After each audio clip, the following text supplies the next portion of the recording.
What's up guys, Rastaman Bills here, and today we are tackling a problem that is a rite of passage for every first time car owner. It's the dreaded blown taillight bulb. See, this one's working, but this one's not working. You can get pulled over for that, and you can get a ticket for that, so you have to be able to know how to fix it, so you can save yourself time and most importantly, money. You don't have to pay anybody to do this, you can do it yourself, and I'm going to show you how to do it. So come on, let's go. First thing we're gonna do is we're gonna pop the trunk. After popping the trunk, this fabric is preventing your access to the taillight bulb. So you have to kind of move it out of the way. And what they do is they use some plastic tabs to hold it in place. So now, me being a mechanic, you don't have to be a mechanic. It's easy, trust me, just stick with me. I have a tool that I use to pop the clip back out. This is what it looks like. If you don't have this tool, let me put this back in. I am going to show you what can work. Everybody has one of these at home, right? You can put it right in there and just pry on the left and on the right. And it takes a little bit of finessing, but you can get it, it'll pop right out. Or if you don't have that, you can use one of these. I'm just showing you what's possible and what is not. You don't feel left out like it can't work. No, when you have the right tool, it makes it a little bit easier to remove. But if you don't have a knife and you don't have a fork, you can't even use a spoon. Let me put it back in. You see?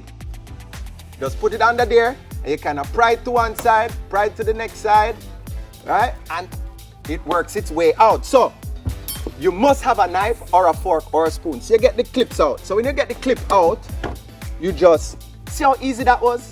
You thought it was difficult. Fold it down and now we can see what is going on back here. Let me give you a closer look. This is what it looks like back here. So these are the bulbs. This is for the turn signal, turn left or right. And this one, the lower one, is for the brake and tail light. So what you do is you squeeze and pull out to undo that. And then next, you hold this and you turn it counterclockwise, maybe a quarter turn. And that's it, and you pull back. Quarter turn and pull back.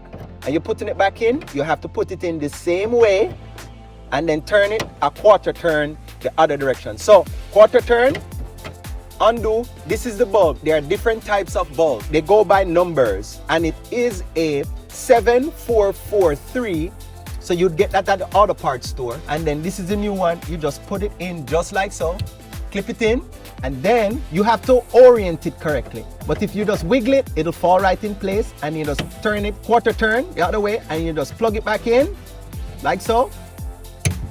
And then after you finish that, then you return your fabric, put your clips back in. Let's check to see if it's working. Woo, boy, look at that. Both of them working. No need to worry or fret anymore. We're not getting pulled over, we're not getting a ticket. Yes, quick tip, always check your owner's manual to find out what the exact bulb replacement is for your particular car. Most bulbs are 1157, but on this Corolla it was different. So you have to make sure, or if you go to the parts store and you tell them what year car you have, they will be able to look up and give you the correct one. So they're not all the same, there are slight variations, but there are ways to make sure that you get the correct one. You understand? Thanks for watching guys. If this helped you out, give it a thumbs up, subscribe for more DIY car content, and let me know what other car problems you would like me to tackle. Remember, it's not about who has the fanciest car, but who knows how to take care of their car. Thanks for watching. Have a nice day. Bless you.